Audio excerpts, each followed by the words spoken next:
Halo semua, kembali lagi di Tanya Bibit barengan aku Dita Amelia dan juga financial mentor kita Kak Raymond Irianto. Halo.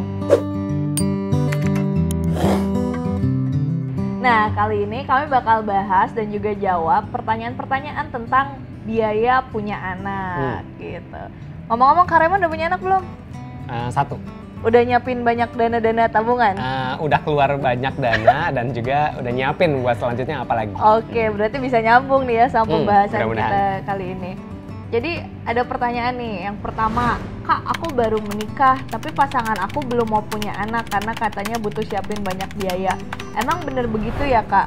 Coba Kak Raymond, mungkin ada pengalaman pribadi juga nih yang nyambung. Oke, kalau misalnya tadi dibilang butuh banyak dana nggak sih? Sebenarnya dananya bukan nggak kelihatan sih, maksudnya kita tetap bisa ngelis gitu ya. Dananya misalnya kita mau bilangnya apa nih buat melahirkan. Itu kan sebenarnya banyak pilihan. Kita mau di rumah sakit mana gitu ya. Terus kita mau melahirkannya kira-kira nanti bakal sesar ataupun mau normal gitu ya. Jadi itu kan semua juga dananya bakal berbeda tuh. Jadi bukan berarti banyak tuh nggak kehitung ya. Dan itu bisa disesuaikan juga sama kita punya pilihan lah ya, dan kemampuan juga, benar. Pastinya kemampuan finansial juga menentukan gitu. Jadi sebenarnya kalau dibilang banyak, ya banyak karena kita mau kehadiran satu anggota baru dan itu pasti kan jadinya beda ya. Tadinya 2 orang, sekarang 3 orang nih yang harus dibiayain. Jadi belum kalau kembar ya, ternyata kembar 4. Belum lagi kalau kembar, jadi 4 gitu ya. Belum lagi kalau misalnya udah punya anak terus tahun depannya punya anak lagi gitu kan. Jadi setahun 1 gitu. Iya, jadi banyak kan. Nah, jadi poinnya adalah yang penting bukan ngomongin banyak atau enggaknya. Kalian harus tahu seberapa besar sih biaya yang kita butuhin. List dulu aja sebanyak-banyaknya biar ketahuan kayak kita butuh duit berapa sih buat siap punya anak gitu aja. Jadi salah satunya adalah dimulai dari biaya melahirkan yang harus dulu, disiapin. benar. Setelah itu nanti kebutuhan sehari-hari seperti Ya, popok, susu gitu, terus vaksin sama juga penting. apa yang kalau ke itu posyandu? Ya, imunisasi, imunisasi. Terus abis itu kalau nantinya ada sekolah. Nah, gitu. itu baru tuh ke depan dana pendidikan anak, mulai dari misalnya kelompok bermain ya, KB ataupun TK, SD dan seterusnya. Itu udah pasti. Intinya udah siap kalau udah punya anak tuh kesananya bakal terus muncul tuh dana-dana yang kita butuhkan. Betul. Pokoknya dimulai dari yang paling awal gitu ya. Paling dekat dulu aja deh, misalnya kontrol untuk kehamilan. Ke dokter juga gitu ya. Oke, semoga terjawab ya. Nah, yang kedua nih, nanya dong kalau belum punya uang mending gak usah punya anak dulu ya Kak. Waduh. Gimana ya Dit? Kalau kalau gue tuh mikirnya kayak kalau bukan punya uang sih sebenarnya, kan kadang ada orang yang percaya bahwa rezeki itu ikut ya begitu udah punya anak. Banyak anak banyak rezeki. Banyak rezeki, tapi mungkin mindsetnya lebih ke karena sudah punya anak ada tanggungan baru, jadi harus mencari uang lebih rajin gitu. Mindsetnya tuh jadi ke situ. Sebenarnya tuh nggak apa-apa gitu. Nggak apa-apa ya punya anak dulu, nggak apa-apa kan ya. Selama kita tetap kerja, jangan punya anak jadi nggak kerja. Bener, kadang kan ada aja kasus gitu udah punya anak tidak bekerja, akhirnya amit-amit gitu ya si anaknya tiba-tiba udah masuk berita gitu kan. Takut. Jadi sebenarnya boleh aja asalkan kita ngitung budget juga gitu loh Kak, kemampuan dari ternyata tahun ini belum siap nih kalau misal harus pakai yang gini gitu. Jadi kayak mungkin kalau dari biaya berobat atau apa, ternyata nggak bisa kalau misal sesarnya pakai biaya sendiri, daftar BPJS kayak gitu-gitu ya. Jadi sebenarnya ada solusi. Bisa disesuaikan kok ya. Jadi mau punya uang atau nggak punya uang, ingat kita nggak tahu ya ke depan rezekinya bakal kayak apa. Jadi kita sesuaikan aja. Kalau ternyata uangnya masih sekian gitu ya, belum bisa gimana-gimana, ya udah disesuaikan juga kayak tadi lahirannya pakai BPJS ataupun lahirannya di bidan yang lebih murah dibanding di rumah sakit kayak gitu. Itu sebenarnya bisa aja kalau kita mau. Betul. Balik lagi ke kemampuan sama persiapannya gitu. Yang penting disiapin gitu dari pernikahan tahun pertama. Dipikirin lah ya, at least enggaknya. Betul. Terus Kak, sebenarnya kalau mau punya anak apa aja yang harus disiapkan? Tuh balik tuh ke pertanyaan pertama tadi. Tadi kita udah sebut beberapa ya. Salah satunya adalah harian dulu, kebutuhan harian. Kebutuhan harian tuh kayak kontrol ke dokter gitu. Misalnya benar, kontrol, terus pastinya tadi Dita juga udah sebut popok, terus susu gitu ya.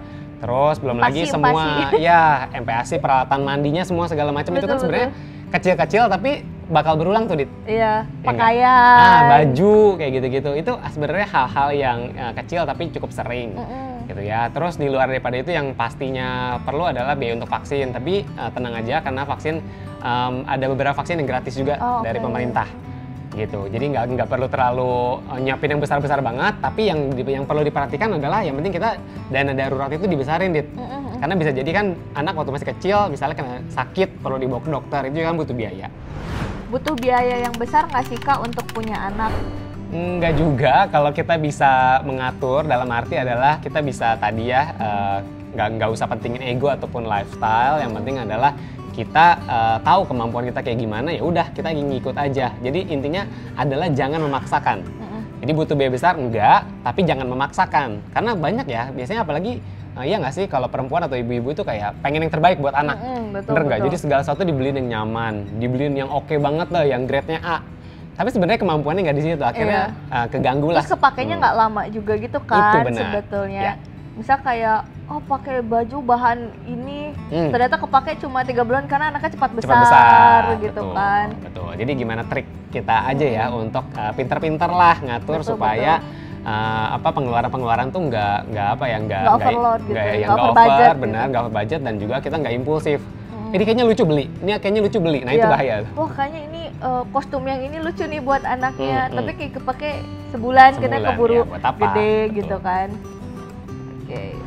Berapa besar biaya yang harus aku siapkan untuk persalinan melahirkan? Nah, persalinan melahirkan. Nah, ingat teman-teman kalau melahirkan cuma ada dua cara ya. Tradisional gitu ya. Tradisional, normal ataupun sesar gitu ya. Kalau dari pengalamanku sih syukurnya istriku tuh lahirannya normal. Dan itu dilakukannya di bidan, Dit. Itu pakai BPJS nggak? Nah, kalau normal setahu aku nggak bisa pakai BPJS, tapi memang biayanya tuh di bawah 10 juta deh. Murah banget. Ya, itu untuk normal di bidan gitu ya. Ini sebagai contoh aja buat referensi teman-teman. Tapi kalau misalnya kita lahirannya di rumah sakit itu bisa costnya lebih gede lagi. Gitu, apalagi kalau untuk sesar gitu ya. Kalau sesar di rumah sakit terus kita bayar sendiri itu bakal gede banget.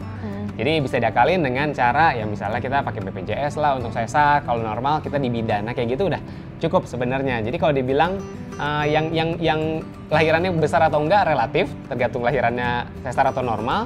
Dan yang kedua adalah kita nanti pikirin juga biaya-biaya lainnya, karena bukan cuman soal lahirannya kan.